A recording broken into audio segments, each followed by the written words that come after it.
Once again, X became the epicenter of a political earthquake. An anonymous, unverified tweet suddenly went viral. Ilhan Omar owns assets worth $83 million. At first, many dismissed it as a cruel joke, a dirty trick by far-right media. But in the context of America's growing inflation and the public's crumbling trust in politicians, that question, hypothetical or not, hit a nerve. Where is the money coming from? And thus, the hunt for the truth began, not led by the FBI nor government auditors, but by independent journalists, freelance financial analysts, and a small group of lawmakers pursuing either justice or political opportunity. Matt Gaetz, known for his boldness and a regular figure in fiery House debates, was the first to turn rumor into an official question in Congress. During a quiet session, he stood up, holding a printed copy of the tweet, his voice cutting through the silence like a gunshot.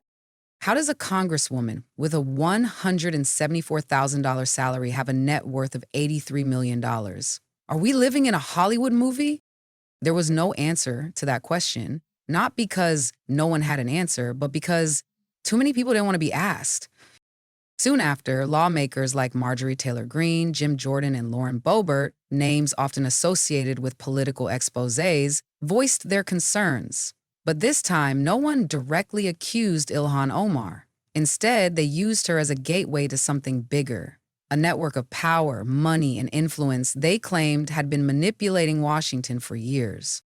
Outside of Congress, the public buzzed with speculation. Political podcasts exploded with debate. On social media, a single tweet from Elon Musk unexpectedly caught fire. Follow the money? Musk said nothing more, but everyone understood. If the richest man in the world had weighed in, this was no longer just an ordinary rumor. Just hours after the rumor spread, Ilhan Omar held an emergency press conference in Minneapolis.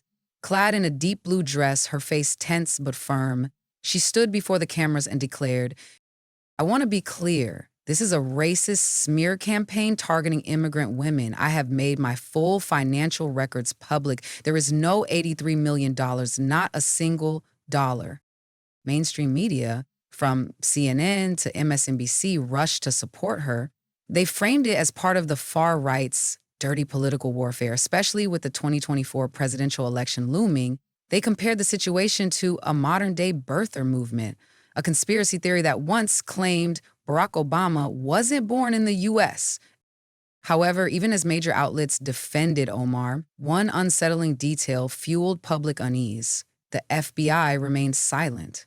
The Department of Justice didn't deny the rumors. The House Ethics Committee also said nothing. And that silence, more than any accusation or denial, poured gasoline on the fire. Was this just a personal story, or the first glimpse behind the curtain of a much larger financial conspiracy? From financial analysis YouTube channels to independent investigative reports, a flood of theories began to surface. Some speculated that Omar's alleged fortune might not be in her name, but hidden in trusts, shell companies, or untraceable cryptocurrency investments.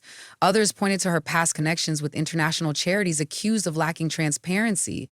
A group of independent journalists published a financial map linking dozens of companies to individuals closely associated with Omar. They made no direct accusations, but posed a sharp question. Is anyone in Congress using their position to accumulate unimaginable wealth?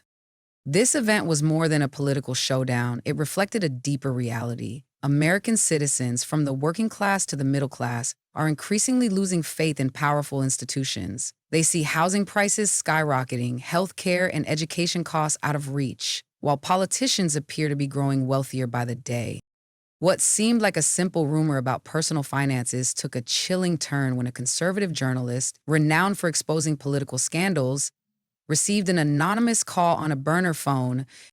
On the other end was a low, dry voice, no name, no background, just one brief statement. "It's not just her money, it's the whole system." The journalist froze.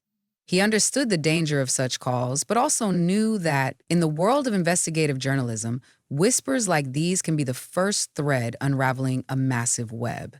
And this time, the name at the center was none other than Ilhan Omar.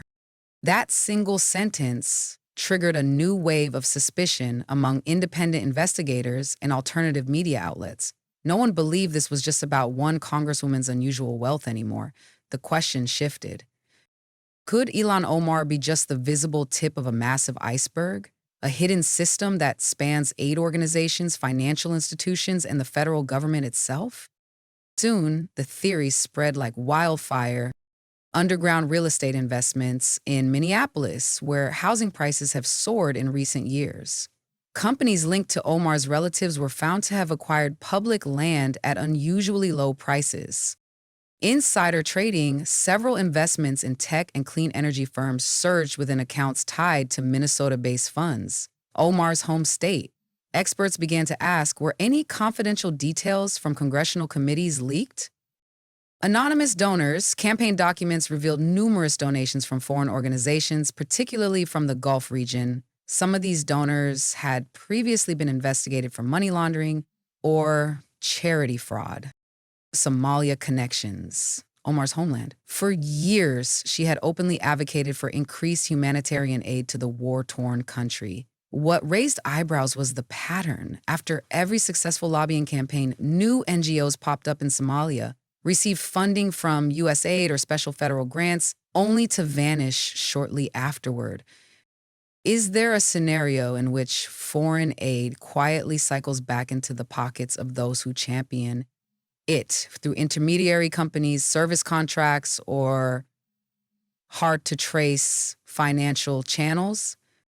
A leaked document from the Treasury Department, insufficient for prosecution but enough to spark public outrage, revealed that aid flows to Somalia between 2020 and 2023 were labeled as difficult to audit and lacking traceability mechanisms after leaving U.S. territory. An internal report even proposed launching an interagency investigation, but it was shelved. No official reason was given. Why is the FBI silent? That's the question no one can answer or dares to. 1 week after the rumors exploded, the political climate in Washington grew thick and tense. Conservative media outlets, long accustomed to covering anti-mainstream stories, began highlighting the FBI's unusual silence. Even neutral journalists started questioning the financial oversight process in Congress. On the House floor, Marjorie Taylor Greene, never one to shy away from controversy, stood up holding a copy of the Treasury document. Her voice rang out, sharp and unwavering. We have internal documents warning of irregularities in foreign aid. We have a congresswoman whose alleged net worth suddenly hits $83 million. And the FBI, not a word, no action, no formal investigation. She ended with a statement that shook the chamber. If Ilhan Omar were a Republican congresswoman, tell me honestly, would you still be this silent? Pressure mounted. Public opinion split, Congress divided, television networks cut regular programming to air an emergency hearing.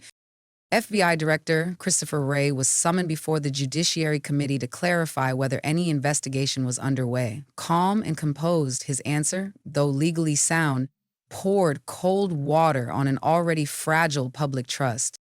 I cannot comment on ongoing or non-existent investigation.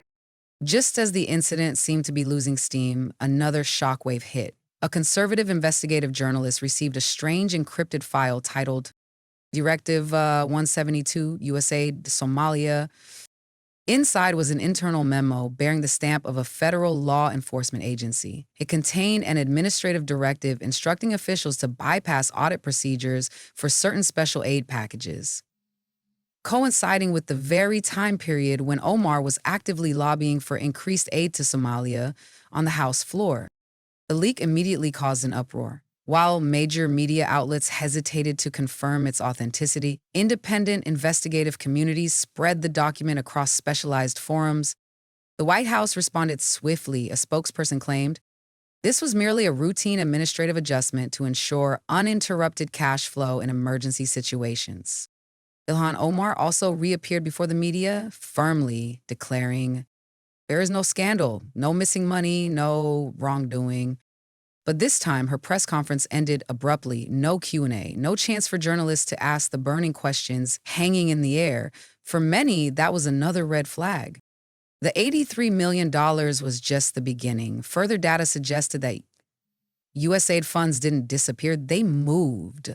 through a network of NGOs, think tanks, and shell corporations with direct ties to political donors and certain foreign governments. The question was no longer what does Ilhan Omar have, but who is protecting her and why.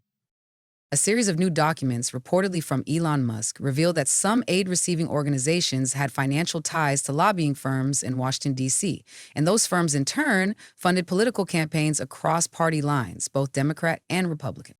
If you've read this far, you already know this isn't just a story about one congresswoman. It's a deeper question. Who controls power in Washington? Leave a comment below and help spread the truth by sharing this video. We need the first 1,000 people to raise their voices for a greater America.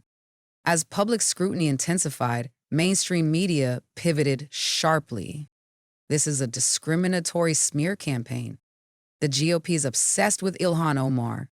Trump is sabotaging democracy out of personal vendetta. A counterwave corrupted MAGA emerged, accusing a Republican lawmaker of campaign finance violations, a clear counterattack, sending a message: if you dig deep, expect to be hit back harder. But the cracks began to show from within the Democratic Party itself. Several moderate lawmakers expressed concern over aid oversight. A former lobbyist resigned quietly. A senior Senate aide left without explanation. Donald Trump seized the moment. This isn't just about U.S. aid. We need to audit all foreign aid from the past 10 years. What if U.S. foreign aid, your taxpayer dollars, is being used to enrich a hidden political system? If you want the truth uncovered, hit subscribe and turn on notifications. This battle is far from over, and the truth needs your voice. Just as Trump and his allies pushed further, a message arrived from an anonymous former official. You're only seeing what they want you to see. No confirmation, no denial. It's a chilling warning. Could it be that even those exposing the truth are being played? And if so, who's pulling the strings? The curtain hasn't fully fallen yet, but one thing is clear. This is no longer just Ilhan Omar's story. This is a test of American democracy itself. And the question isn't who's guilty, it's who's running this game.